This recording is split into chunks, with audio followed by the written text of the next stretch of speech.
A grande confusão consiste na ilusória ideia de correção, de modificação, veja, de transformação da identidade. Sim, nós precisamos de uma mudança, de uma profunda mudança nessa estrutura, nessa psicológica estrutura, que é a estrutura do eu.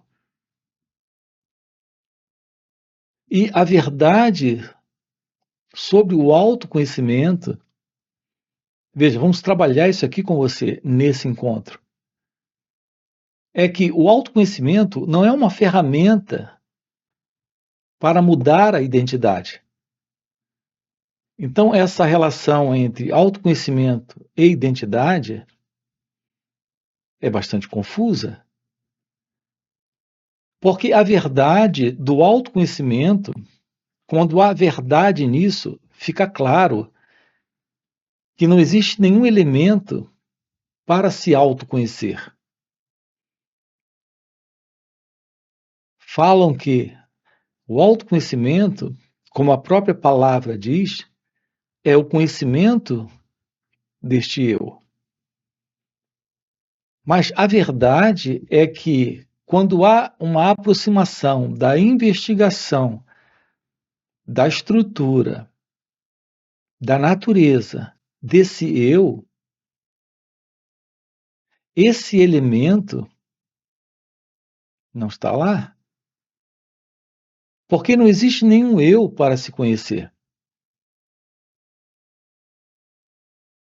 É como na antiga pergunta: quem sou eu? Ramana Maharshi, o sábio de Arunachala, nós temos aqui a foto dele. Quando as pessoas vinham a ele com problemas, ele perguntava: mas quem é esse eu? Você fala de si mesmo na primeira pessoa, eu.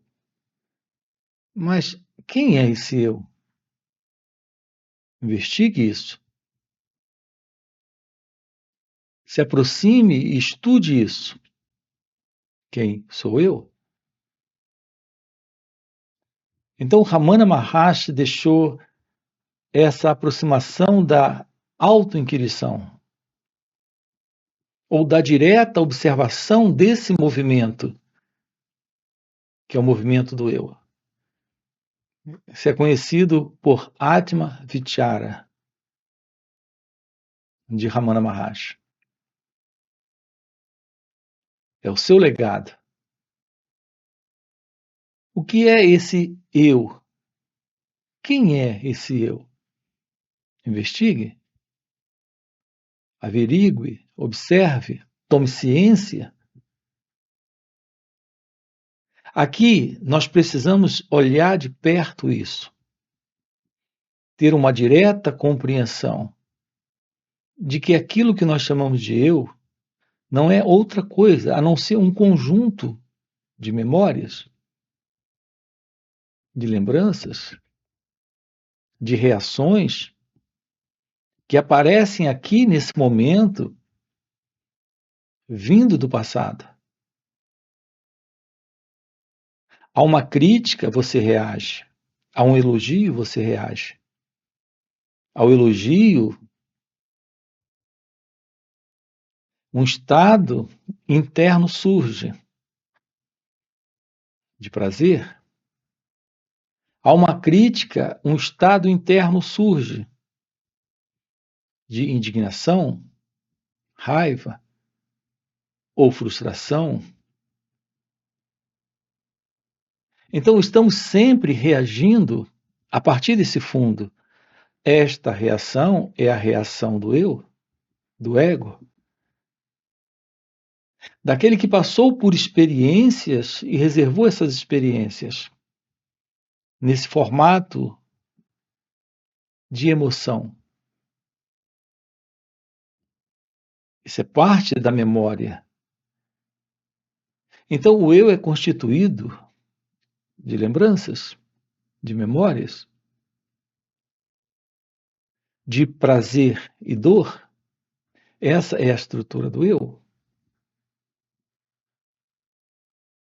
Há um convite nesses encontros aqui para um novo espaço sem o centro.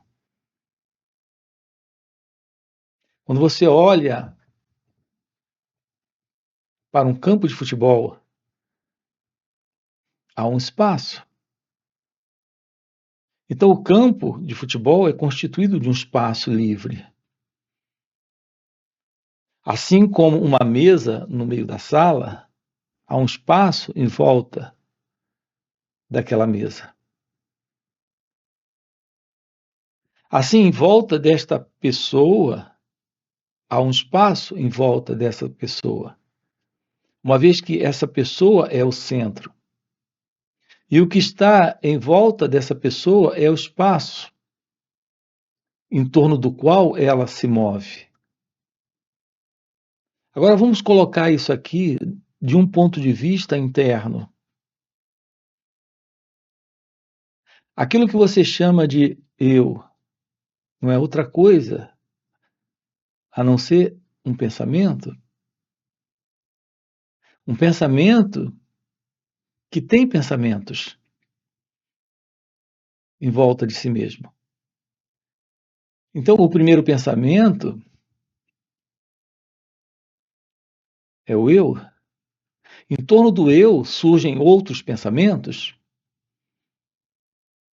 que surge em torno desse pensamento eu é o espaço, eu e a minha casa, eu e a minha família, eu e o meu nome, eu e a minha história, eu e os meus sentimentos, eu e os meus filhos, eu e a minha idade. Então, em torno do eu há um espaço onde todo esse tipo de coisa está presente,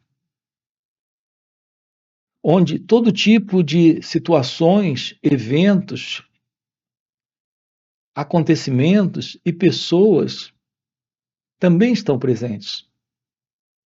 Esse é o sentido do eu, um centro em torno do qual há um espaço onde as coisas estão aqui aparecendo. Qual será a verdade desse eu? Será ele de uma qualidade diferente dessas coisas que surgem em volta dele? Ou será que esse eu não tem a mesma qualidade de tudo que surge dentro do seu próprio espaço? Percebem a pergunta?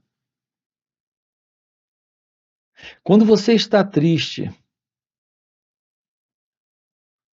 a tristeza é diferente de você? Ou você tem a mesma qualidade da tristeza? Quando está com medo, o medo é diferente de você? Ou você tem a mesma qualidade do medo? Portanto, vamos compreender isso com clareza aqui. Aquele que sente e aquilo que é sentido, ambos são um único fenômeno. O medo e aquele no medo é um só. Portanto, aquele que observa e aquilo que ele observa é um único fenômeno. É fundamental aqui nós termos uma compreensão direta disso, porque isso significa uma compreensão direta da não separação, da não dualidade entre aquele que vê e aquilo que é visto, aquele que sente e aquilo que é sentido, entre esse centro e a sua periferia. A nossa vida, a vida do eu, da pessoa, do ser humano é uma vida que consiste de um centro com uma periferia, consiste de um observador e a sua coisa observada, consiste de um sentimento e esse que sente. Tudo isso está dentro do contexto do eu, do centro. Assim como aquela mesa sustenta o espaço à sua volta e a presença da mesa nos dá a visão do espaço à sua volta, assim o sentido de um centro nos dá a visão de um particular espaço no qual ele está presente. Reparem como é importante isso. Esse sentimento, pensamento e emoção de ser alguém é algo presente em razão do espaço. É esse espaço que sustenta esse centro. É esse centro que sustenta esse espaço. Mas estamos diante de um único fenômeno. Portanto, o seu sentimento de ser alguém é o sentimento de estar vivendo uma particular vida, onde tudo à sua volta é reconhecido por esse fundo, por esse centro. Quando você se sente bem, é com a imagem que você tem de si mesmo. Quando você se sente mal, é com a imagem que você tem de si mesmo. Nessa relação com o outro é uma extensão do seu eu. Reparem como é importante compreendermos isso. Uma vez que o outro é só uma projeção da sua autoimagem.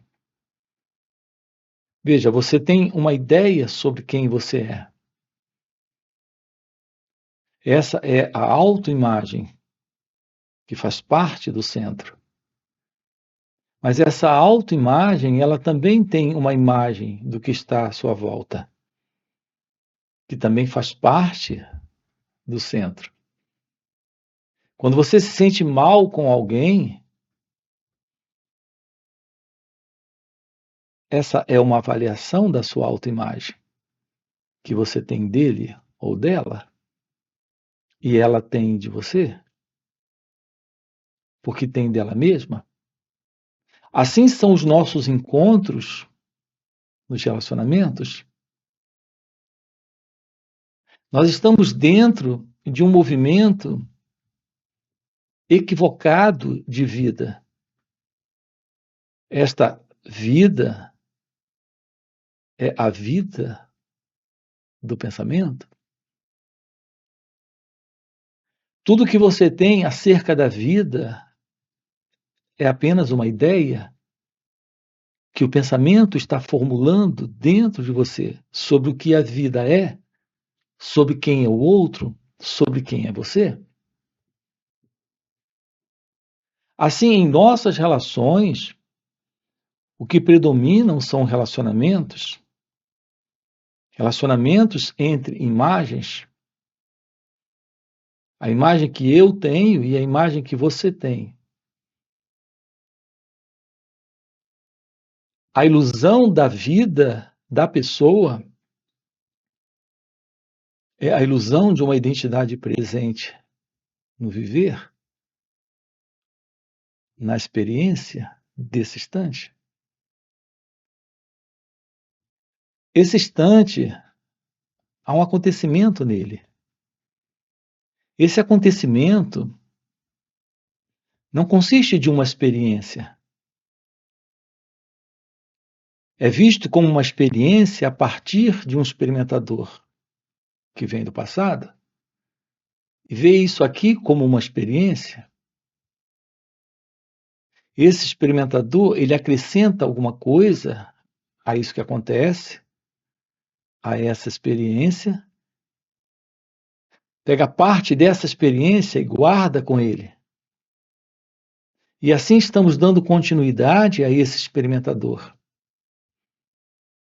a esse elemento que vem do passado, que está sempre nesse momento traduzindo o que acontece como uma experiência para ele. Veja, é uma condição hipnótica de existência do eu, do ego.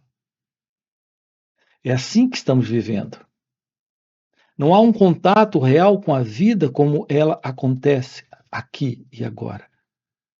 Porque estamos trazendo sempre do passado uma identidade para esse momento, para avaliar, julgar, aceitar, rejeitar, comparar aquilo que está presente. No que diz respeito a um contato com o que ocorre aqui no momento, e no que diz respeito ao contato que ocorre com o outro,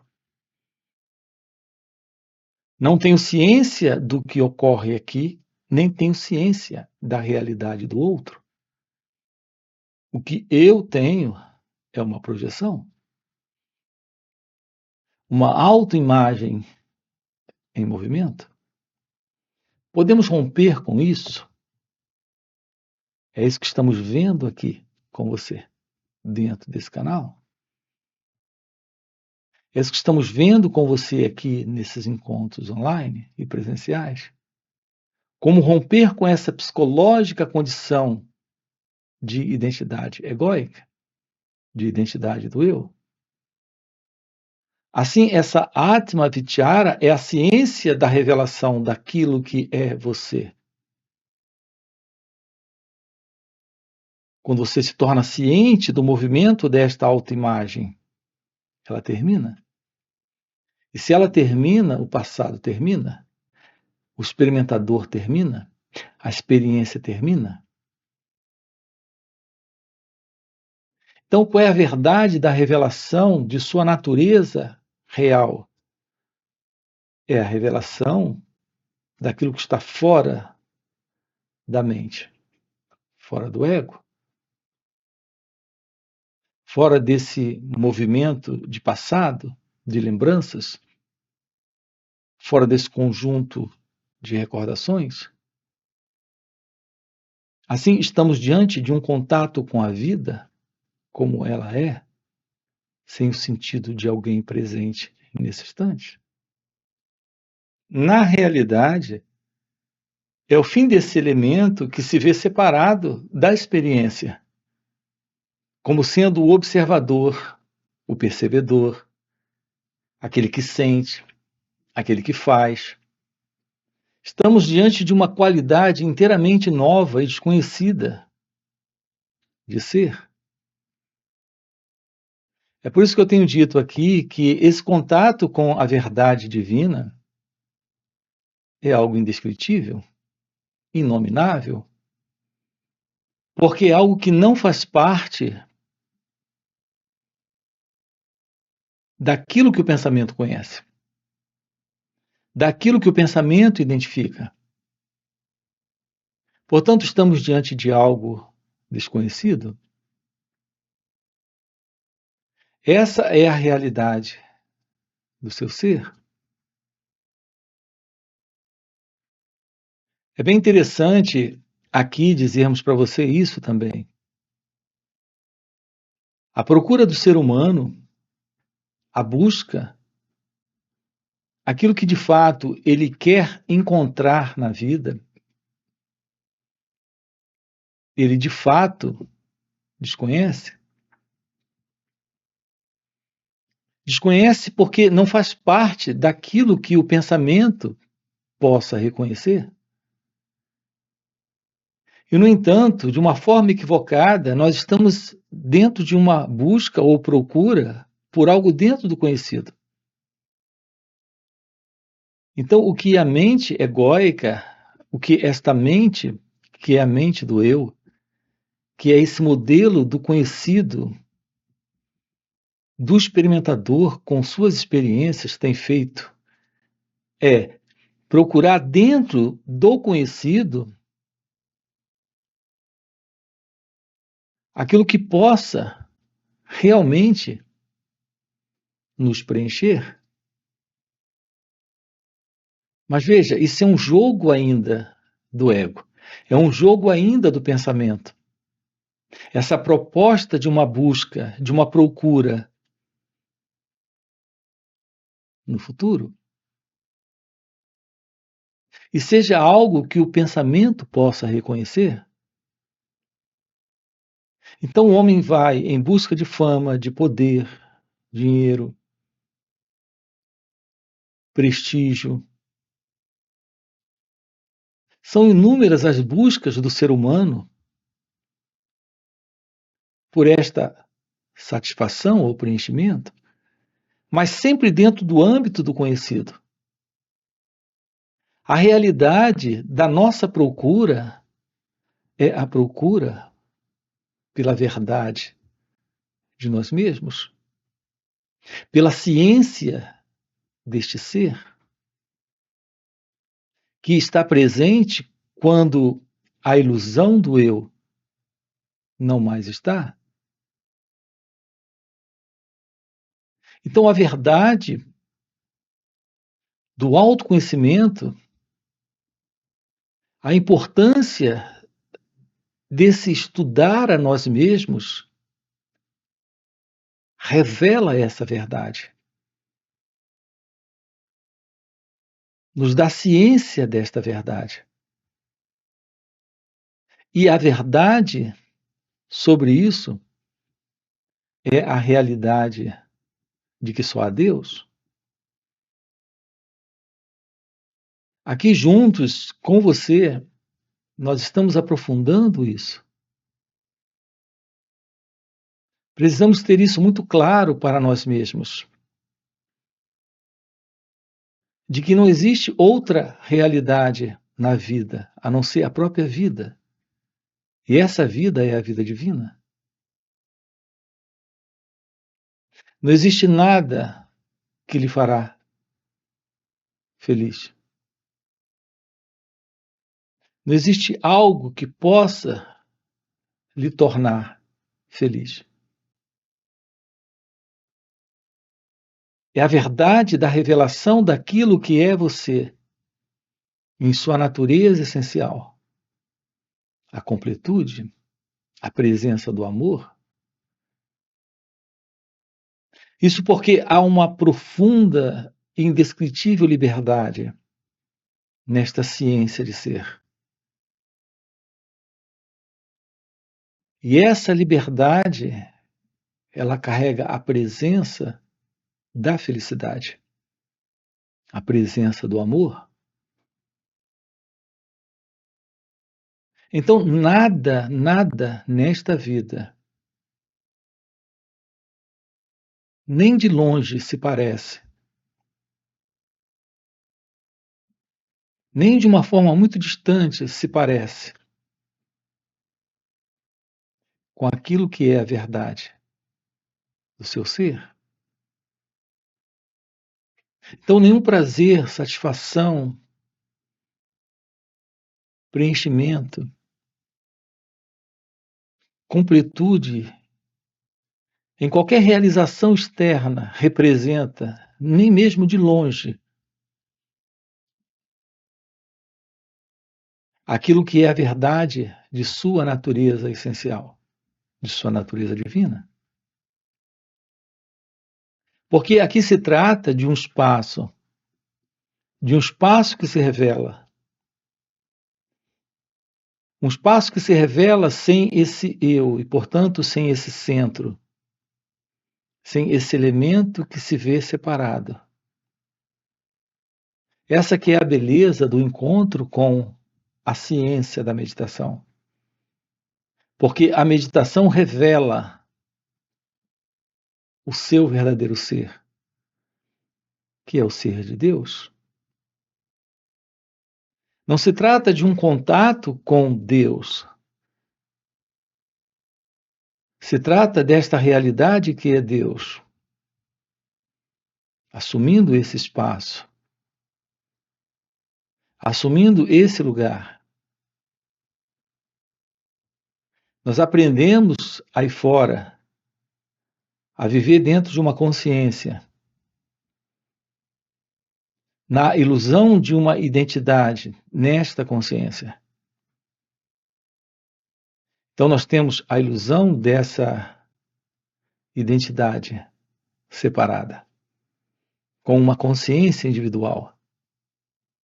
A realidade divina é a única real ciência de ser.